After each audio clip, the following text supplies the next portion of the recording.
Hello and welcome to Sport Tonight. I'm Cecilia Omogbe in Lagos. What a greetings to you wherever you are in the world joining us. In London, I'm Austin Okonakwan. Cecilia, so much going on in our world of sports. Thank God it's Friday, and on Fridays, most times we do have the club and country football segment. So hopefully we'll have another Super Eagles player join us today on the show, and we'll talk club and country football. Yeah, that's very important, of course. Congratulations to Heartland. They were able to go through the Super 8 unbeaten. Of course, they had to crown it up with winning the title right there in Asaba. And for Caterpillars, nothing for them. They get promotion, and that's the only thing they could get. But also on the show, we'll be talking about that. The NNL, the final, you have Heartland not just getting promotion into the Premier League, but the fact that they ended up winning the Nigeria National League crown. So double celebrations for the Nazi Millionaires. Also on the program, we'll touch down on Delta Queens, talking about the group they will be playing in before they qualify for the CAF Women's Champions League later this year. So the good news is that the qualifiers will be taking place in Nigeria, Benin City, Edo State. Of course, Delta Queens has a whole lot to do to qualify for the Women's CAF Champions League. Also, yes, the Super Falcons, that's the qualifiers for the 2024 Africa Women's Cup of Nations. We have the draws they are at. We'll also talk about that on the show. But for the first time, for like forever, the Falcons will start playing from the very, very first round. Yeah, not a good one. Also, we'll talk about Mauricio Pochettino. He says that Chelsea to win. Well, can he do that? You know, Chelsea, they are hungry for trophies. And of course, obviously, Mauricio Pochettino knows what to do to win trophies. He couldn't do that with Tottenham. But then, can he do that with Chelsea? These are more on the show tonight. Cecilia, back here in England, it's not that easy to, bring Chelsea, Mauricio Pochettino, and trophy conversation in the same room, because if you take a look at Chelsea at the moment, they are even losing their players and they're not making signings. So I don't know how Mauricio Pochettino is going to do it, but this Chelsea side are going through a mental drift. I think they first need to survive that before we start talking about them winning trophies. But hey, this is football where anything can happen. And I don't know where they're going to get money to sign the big players. They are not keeping their influential players. I don't know how you want to talk about Mauricio Pochettino, Chelsea, and trophies. That's a relationship that won't work, Cecilia. Maybe with the clearance sales they've done, they have money to sign big players. Well, we're not just on the show alone, because Segun Vincent is right here in the studio. Segun, it's good to have you. It's good to have you back, and good to have us on the show. And I heard the conversation for Pochettino. I was telling somebody before the show that they're still going to do it down. And let's say I found that for the show, and let's just enjoy it. I don't want to say much about Chelsea anyway for now until when it's time for when it's time for that. Okay. Now let's start off with the winners. Talking about Heartland. Just this evening, right there in Asaba, Delta State. The match started at 4 p.m. ended at 6. We were thinking maybe penalties or anything, but hey, they did their business early. 2 goals, and then they were good to go. So Heartland beating Caterpillars by 2 goals to nothing. Yes, you have a confirmation of that result. Heartland 2 and Caterpillars 0. Now, for this particular final match, let me start off with Austin in this one. Now, when we were listening to one of the players yesterday, he talked about they don't know how to lose. That whenever Heartlands go out on the field to play, they want to win. And that's exactly what happened this evening. That's what it is, and not just the player, the coach also echoed it. I think it's that mentality that they had coming from that win over Sporting Lagos that, they sustained that momentum. Meanwhile, if you put it side by side with the talking points we got from Kano Pillars after that loss to Katsina United, you could tell that Heartland had the momentum and they were willing to go all the way to be crowned champions. And for Heartland, they needed to prove a point, Cecilia, because when you're coming back to the league and you want the support of your state government, you want sponsors to look at you, then you must have something to say. Now they have a brand that they can sell. They went unbeaten during the NNL and they are champions. And let me say this, they really did play good football. The Nazi Millionaires actually showed that they have missed top-flight football and they want to come back with a bang, and they did just that. So, yes, I totally agree with you that the psychology was a difference The players were pumped up. The coaching crew, the same thing. And yes, I also like the fact that Heartland is back. When Heartland and Aimba, they are playing, it gets us talking. When it's Heartland and Abia Warriors, it gets us talking. So the Oriental Derby has got some real meaning now that the Nazi Millionaires are back in the mix. So congratulations to them. Well-deserved victory over Kano Pillars. Just look at that rounding off of the defender and the finish. Top class. Yeah, top class. I mean, that second goal, it was finally finished by Fabian Omaka. I mean, when they started the run, right from the shot from the goalkeeper side, and of course, the way they run that, and the first goal was scored by Francis Ericon. So both guys, I mean, second half goes 2. And the way they celebrated the first half, why did so much celebration? It's just one goal up. And Kano Pillars almost equalized. But somehow they said what they would do, they would not give up. That 54th minute goal actually set the pace for Heartland, and right now they are crowned champions. Congratulations to the Nazi Millionaires. You know, I know some the Millionaires, and they became millionaires on the field of play. And prior to this game, I think they won the last game 2-1, and they struggled to win that game. But at that point in time, they already qualified, and double honor of qualifying into the MPFL. You know, they secondly had a household name. You know, and of course they win the championship. So that's a double honor. They needed one more trophy to make it a treble, but they couldn't get a treble. But a wonderful result, no doubt for them.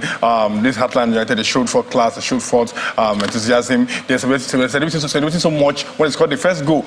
You know, when you keep celebrating, you know, it creates that adrenaline, you know, what we call the adrenaline, or what they call it, and then they call it. And I believe that you know, at a point in time, maybe it got into their head and they couldn't control the pace of the game. Kano Pillars too are not a minor, you know.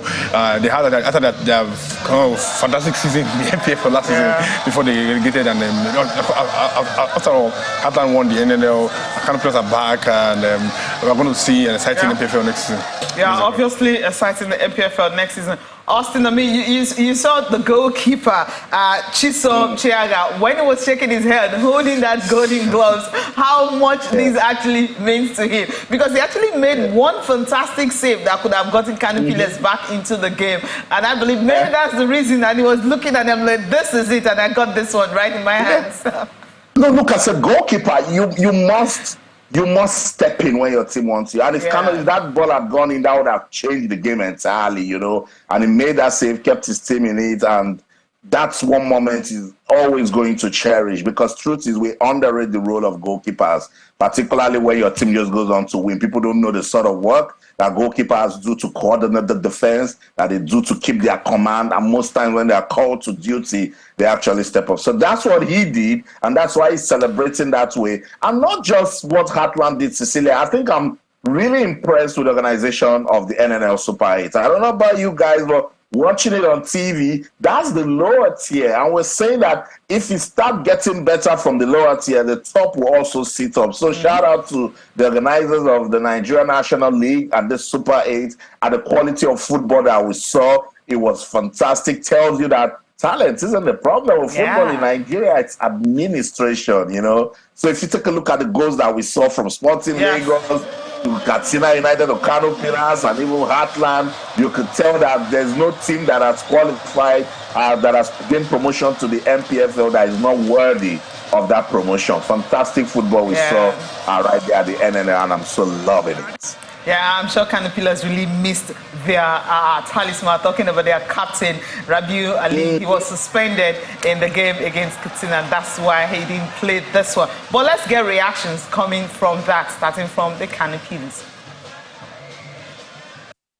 It usually happens like that. First half, we played well. Second half, I don't really know what happened. But it's just a game of football. It happens. Yeah, it's a very challenging one. It's a very, very challenging one. All the teams are good, and they came out fully to play, to give their best. And we thank God for who pick the MPFL slots. We thank God. We give God all the glory. We put up a very good performance in the first half. But you see, at the second half, I believe fatigue set in. Because we arrived here great to the competition. And so many things also actually happen. But the important thing, the mandate given to me by the government and the management of Kano Pillars has been fulfilled. We've gotten the promotion to the Premier League, but we have desired to actually crown our efforts with this trophy. It's unfortunate that we lost a little bit of concentration, and then the fatigue contributed, because you can see that I gave opportunity to some of the players that have not played before as a result of injury and fatigue in the team. There are positives you must take from every competition, and I assure you we will go back, because we know the Premier League is not a child's play. We have seen the grey areas. We'll go back, do good recruitment, beef up the grey areas, and then start preparation early for the Premier League. It means a whole lot of. In fact, our CV has changed. Number one. Number two, the fame it will bring to these players, and it's another opportunity for them, because many scouts are here. Okay, they definitely get offers here and there. Okay, number one, we have God on our side. Number two, determination. Number three, we are focused. Okay, we have a focus, we have agreement. This is what we want, and we are focused. We didn't allow circumstances to divert our attention from where we are looking at. No distraction. MPFL is next. Top flight football back with Heartland. They will be playing Nigeria Premier League next season. Kano Pillars also back. Katsina, and of course you have Sporting Lagos, the newest team, or rather the baby of the MPFL. Yeah, they're the babies, Austin. I mean, you have a team formed like last year. Come on, it's something that when you just look at it, how do you get formed easily and then you play in the next thing you're getting promotion? I mean, that's a good one for the owners of Sporting League. It's something to cheer about. That's progression, you know, Cecilia. And for them, they must just find a way to keep it going, because the Lagos fans are pumped up, particularly with some of the innovation that, you know, Sporting Lagos brought into league football in Nigeria, you know, and with everything that they've achieved now qualifying into top flight football, they must keep that momentum going. I talked about it being a beautiful Friday night, you know, thank God it's Friday, and on Fridays we do have the club and country football segment. So let's just quickly get into it. Who do we have on the show tonight? Super Eagles player and Nottingham Forest of England striker. It's Taiwo Awoniyi, ladies and gentlemen. Taiwo Awoniyi, good to have you on Sports Tonight. Good evening, sir. Awesome, good to have you on the show. And I love it that you're smiling. You know, that's a good way to get into the program. Before we go into club, let's start with where you are. Taiwo Awoniyi is chilling in Abuja. You know, he's chilling with the big boys. Chilling in Abuja. Taiwo Awoniyi, tell me, I know you're not playing football, but I hear you're doing big things back home. What are you doing?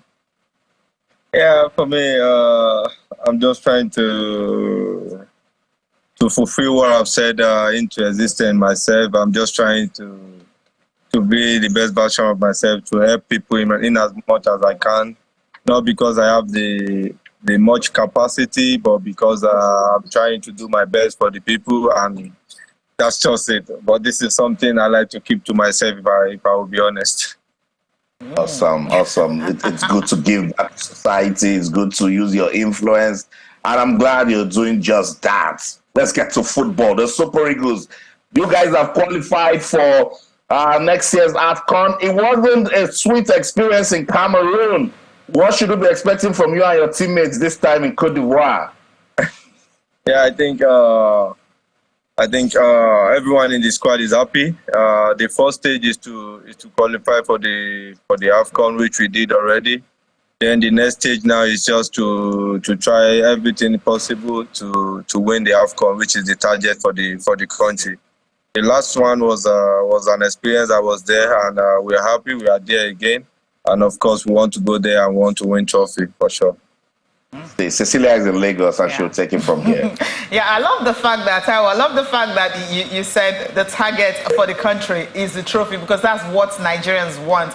Obviously, I remember when the captain, Ahmed Musa, was saying that if they beat a team 3 or 4-0, teams like Sierra Leone, Djibouti, Nigerians will be happy, unless you win a trophy. How are you guys going to achieve that, knowing how hard it can be, going to Cote d'Ivoire next year? Are you guys talking to each other how to achieve that goal of winning the trophy for Nigerians?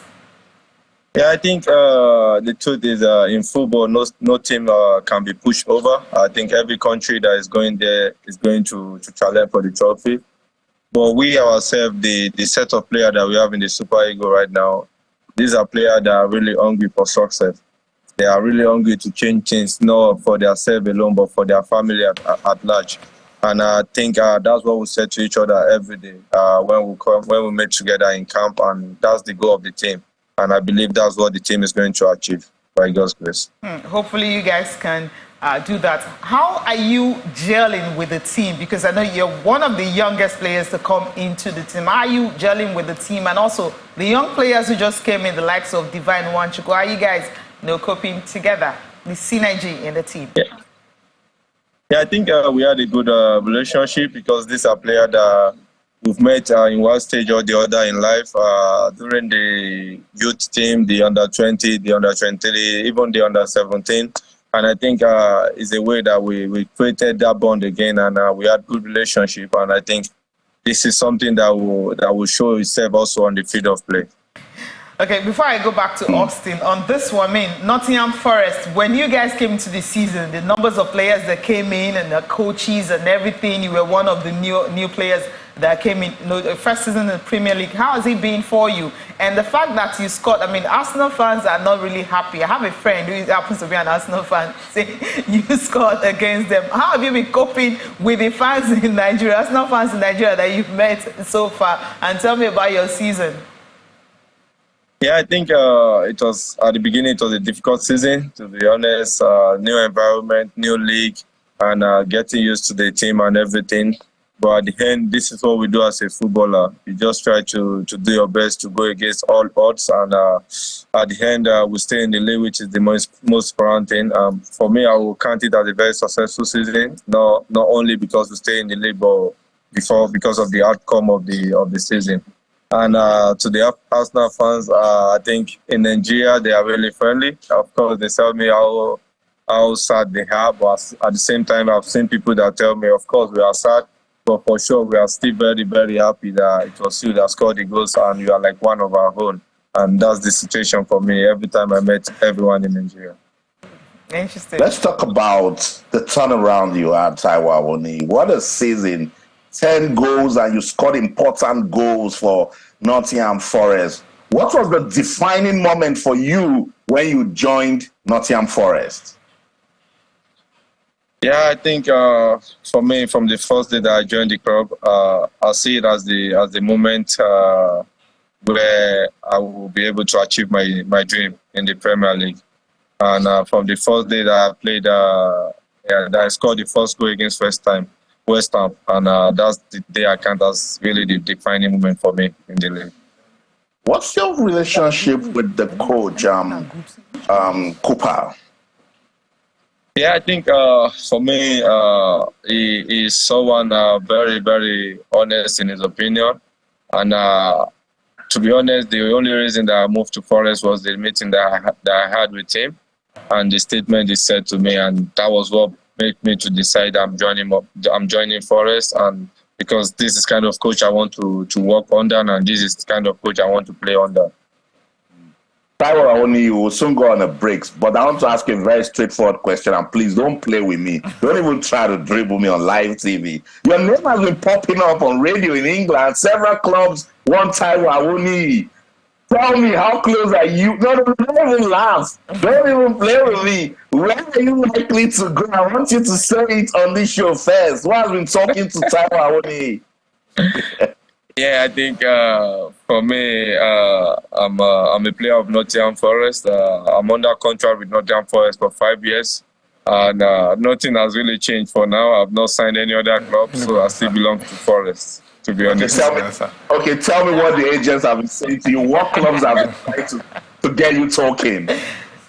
Yeah, to be honest, I think in football there are many things. There are many things that is on the air and all of that. But for me, my job is just to be on the field of play and to do my job. The other thing is in the hand of the agent. They are the one that this is their own part. This is their own job. But for me, my focus is just to play on the field of play, and whatsoever happens, we have to wait and see. I warned you not to play with me, but you still dribbled me. So I'm going to keep you. You're not going anywhere. Sports tonight on Channels Television. Super Eagles striker Taiwo Awoniyi is with us on the show. We'll bring this quickly. When we come back, 1, 2, 3 questions for Taiwo, and we'll end that segment. So don't go anywhere. Stay with us. Welcome back from that break. Taiwo Awoniyi is still with us. Of course, he dribbled Austin. Didn't really dribble. I mean, he has a 5-year contract with Nottingham Forest, so nothing's in the offense right now. He's a Nottingham Forest player. So let's ask him how he's looking forward to next season. 10 goals this season. I mean, there was a time he was injured. He was out for a while. So he came back and also was able to help Nottingham Forest to stay in the Premier League. So Taiwo Awoniyi, your targets for next season? Yeah, I think everyone that knows me, everyone knows I always like to keep my target to myself. But one thing I used to promise my fans and my family is I'm someone that always wants to be the best version of myself. And that's what I'm going to offer to myself and to everyone, to all my fans out there. I think this season that we're going to will be the best version of Taiwo Awoniyi. It will be a season better than the previous one. And that's the only thing I can promise, to be honest. I love that. And, you know, I remember there was a time we spoke to you when you were on loan and, you know, with Liverpool, but then you were with Liverpool on loan. And then you talked about going back to England. And when you stepped foot in England, I mean, signing for a club, what was that feeling like for you and also playing against Liverpool? Yeah, I think for me, it's just me being happy because it's a moment where you realized every of your hard work, what you have dreamed of, you have fulfilled it as an individual. And I think this is something that really gives me joy, and this is something that tells me whatsoever it is in life, if you put your mind to it, you can be whatsoever you dream to be in life. And that's just the feeling for me. Interesting. Yeah. Taiwo Awoniyi, one question. Yeah.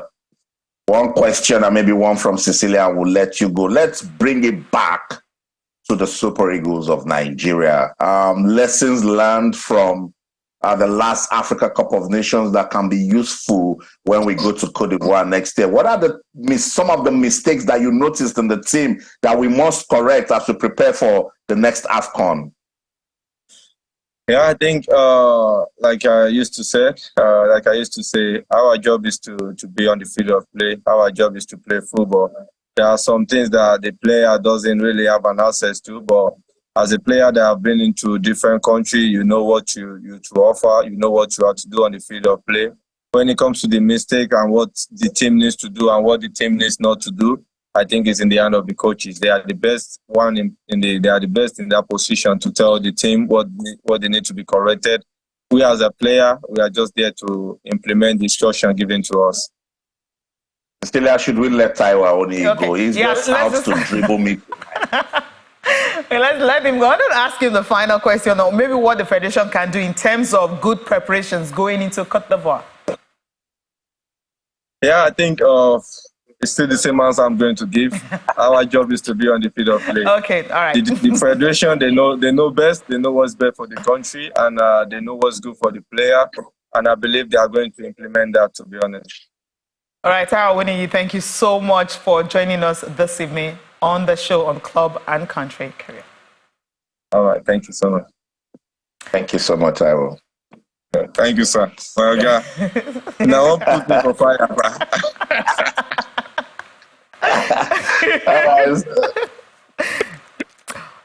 Okay, let's quickly go to let's leave Taiwo Awoniyi and quickly go to NNL. Not NNL, but then the board members that have been, the board members that we now have a new board member for new board for the Nigerian National League and also for the Women's League. So let me start off with the Nigerian National League. George Alu is the chairman, so that name is very familiar. Talking about George Alu, sport journalist. Kemisu Malantaki happens to be the vice chairman. You also have Yakubu Saman is a member. Sani Mohammed, also a member. Dr. Donan Ikbe, a member. Joseph Ebowusimi is a member. Dotun Sanusi, also a member. And Emmanuel Atta, he is the chief executive officer of the National League. There you have the board members that have been appointed by Nigeria Football Federation. Let's flip over to that of the women. Now, this name is a household name when it comes to marketing football. She is in the forefront. Now, Nkechi Obi, she is the chairperson of the Nigeria Women's Football League, and she will be assisted by Husseina Suleiman as the vice chairman, Rukayat Alaya, a member, Hadiza Musa, who happens to be a former FIFA referee. She's also a member there. Ayodele Thomas, a member. Henrietta Ehiobo, a member. And Danny Nazal, also another member. So these are the persons in the board for the Nigerian Women's Football League. So when NFF president comes back from the executive meeting that's currently going on in Morocco, that's when they will be inaugurated into the board. So right now we've got members, NNL and also NWFL. You have them already. I remember when it was announced, I think about 2 or 3 months ago, that they will have a new board created. So we have them. I think the IMC are staying put with that. They love the job that they did, and maybe they are staying with them. That's why we have the one for the National League and also the Nationwide League and also the Nigerian Women's Football League. What do you think of these names? I think these are great names, and one of the most basic principles in leadership is that you change, and there's a need for change. And then when you change, sometimes you have to change staff, change people, because the longer people stay on a job or they stay on a particular position, there's a need for laxity or not to bring new inventions. But not to say that the people that cannot bring new inventions, but you know that there's an area of competition when people come with new ideas. Yeah. And then look at how they transfer the Women League, the NNL. I believe that bringing new people can help in transferring the league and making it a better place. We saw what happened in the MPFL. We call it a new body that came, I think it was on last year or so, the new competition and all of that, a couple of things here and there. I believe that these guys can do a good job. And of course, one of the most important things is that there should be a tenure or how long they will stay. So this can also give them some level of like they have to be accountable to certain things, or this is their portfolio, so they want to do, and they have a particular time to do these things. So, and which can help them perform better on the job and just basically have a better committee and a better board as the year goes by. So let's see how it for them, and let's see how their involvement changes the league for the betterment. It's all about that changing of the game. Austin, we've got new board when it comes to NWFL and, of course, NNL. Progress, still a progress. Before we start saying that these persons, the right persons to be in the board, I love the fact that now people are sitting down to understand that leadership is important. So I want to wish them all the best. Those names, I know practically everybody in there, and one way or the other, they've been involved in football. I'm super excited that Nkechi Obi will bring a vast knowledge and experience in corporate communications and branding into women's football, which is what is actually lacking, packaging, let it look like that beautiful bride that it's supposed to be. For my friend, senior colleague George Alu, I want to wish him all the best.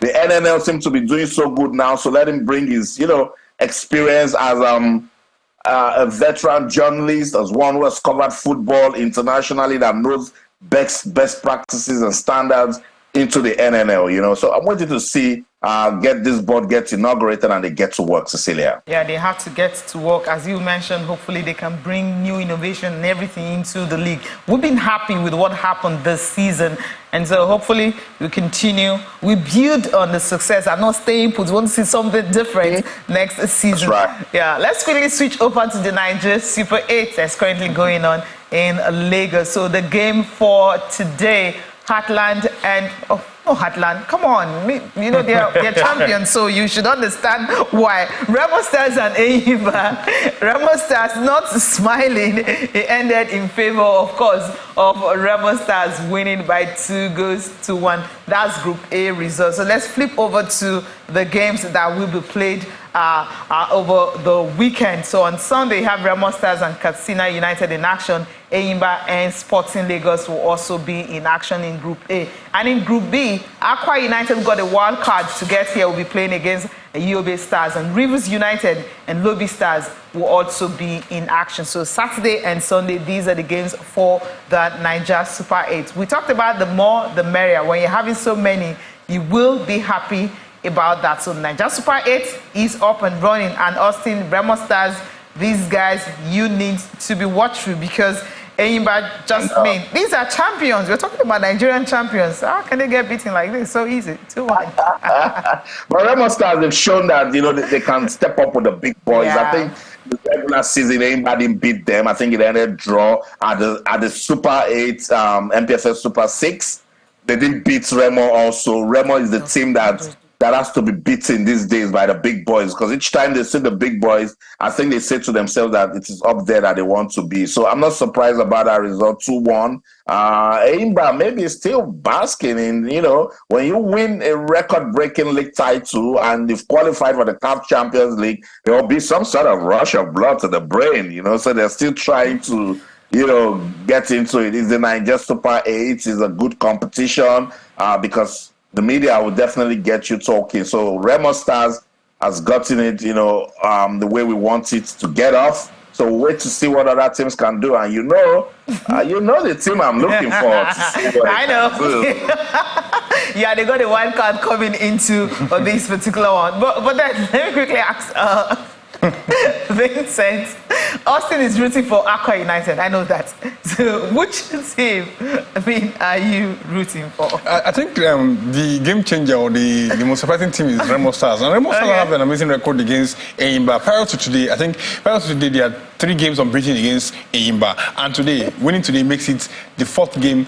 And defeating Eyimba, you know, Eyimba is a stockhouse, you know, they're super tanker, you know, well-renowned in the MPFL, both home, they're a championship team. Remo Stars, during that day, has set forth a gun-blazing attack on other teams that, please, we're not here to joke. And this is a team that, you know, Mr. Gordon Austin spoke a whole lot about them, the management, how they've done, and I believe that this is set for them towards the right direction. Of course, winning this trophy too will be a big one for them after they're missing out in the PPL Super 6, and of course, they had a wonderful run in the MPFL, although they had some glitches here and there, but then I feel like that's the team that we should be looking at. Akwa United, okay. Again. All right. Akwa United, what can they do? Let's see. The Super 8 is still on, the Niger Super 8 is still on, because we'll be bringing you updates of that. Let's touch on women's football. The CAF Champions League, the qualifiers is starting in August. So for Delta Queens, who will be representing Nigeria, they are in Group A in the Waffle B qualifiers draw. They'll be up against Union Sportive of Burkina Faso, Atletico of Cote d'Ivoire, and Sam Nelly of Benin Republic. That's the group they're in. And for the match day 1 fixture, they'll be up against USFA, and of course Sam Nelly will be next for them before they will take on Atletico. That's what you have in Waffle B. Now Delta Queens, of course, will obviously be under pressure. They need to represent Nigeria well and get into the CAF Women's Champions League. Rivers Angels were able to get into the Women's CAF Champions League, didn't crash out in qualifiers. Same with Bayelsa Queens. So Delta Queens, they have a whole lot going for them to try and change that. And we know USFA of Burkina Faso, of course, they are also champions in their own right. Sam Nelly of Benin Republic, also champions in their own right. So these club competitions is serving as qualifiers for the main Women's Champions League. And they're not just in Group B, you also have Group B, where you have Akmam Dakona of Ghana, Gad National of Niger Republic, Asoko de Takara of Togo. So if you're able to navigate through this, they will be able to get a chance to play in the CAF Women's Champions League, and the qualifiers will be hosted in Benin City later in the month. Austin, let me come to you first. Delta Queens, do they really have what it takes to get into the CAF Women's Champions League. I'm looking at these countries. When it comes to club football, you would say, not really something you can reckon with. But then women's football, it's growing. FIFA is pumping in money. And of course, most of these countries are using that to develop their leagues. Yeah, you asked me a question. You said, does Delta Queens have what it takes? Absolutely. Delta Queens got us talking during the regular season, went unbeaten, went on to win the league. You saw pictures there of them lifting their trophy. They sustained that momentum. They were quite unfortunate not to even make it to the Federation Cup final. They were so close, I think they crashed out in the semis. Now that's consistency. And I think that with this one being, with this one happening, the qualifiers happening in Benin City, it won't put any pressure on them. I was just looking closely to see if I would see any club from Ghana. When Ghana sees Nigeria at that waffle level, they tighten their game. So the fact that I didn't see Ghana, I said, okay, no problem. They're in Group B. Yeah. I said, thank God they are not, there. So Delta Queens, they understand that they have a big task ahead of them, and that's just to qualify for the CAF Women's Champions League today. All right, let's quickly run through that of the CAF, the Africa Cup of Nations for the women. Super Falcons, of course, they will be playing against Sao Tome and Principe in the first round qualifier. Now, that's why it's news, because usually you don't find Super Falcons here, but then they're starting from here. I mean, let's just leave it there, Austin. We understand that, because we know when you're hosting and when you're champions, if you finish second and third, you don't go through this route. That's why the likes of Zambia, Morocco, South Africa will not be in this round. The Super Falcons, yeah, this is where they are. Now, quickly talking about Zambia, let's quickly touch down on them. They are playing Germany in international friendly. It's the first time they are going into the World Cup. And for the coach and also the captain of the team, they're excited going into their very first World Cup, and also having this build-up with Germany. You know what it means to play against Germany going into the World Cup. All right, now the game I talked about, it ended is 3-2. Zambia beating Germany, heading into the Women's World Cup, 3-2. Now Zambia was leading the 54th minute. They were leading by 2-0. And before you know it, Germany put 2 back under 10 minutes. And Zambia, of course, came back again 90th minute to ensure that, yes, they are going into with confidence. Yeah, Austin, we got to go. Yeah, we got to go, and I'm so happy for Zambia. I was going to say I'm proud. Let me say I'm super proud for them to beat the Super Falcons in the third placed match at the Women's Africa Cup of Nations, and then they're going to the World Cup, and the Federation, they're doing their bits to get the team ready, playing Germany, a big side, and then they're going on to win. I think it's looking good for Africa. That's a good place to live in. That's the show in London. I'm Austin Okonakpan. In everything you do, remember, keep talking sports. Bye for now. And of course, Vincent, thank you so much for being on the show today. Yeah, good stuff for Zambia. Even if we don't win, at least they'll be happy that they're going to make their 12 million per appearance. And then this is what it is. Go back and God bless. Thank you so much for watching. I'm Cecilia Mwogbe. Have a good night rest.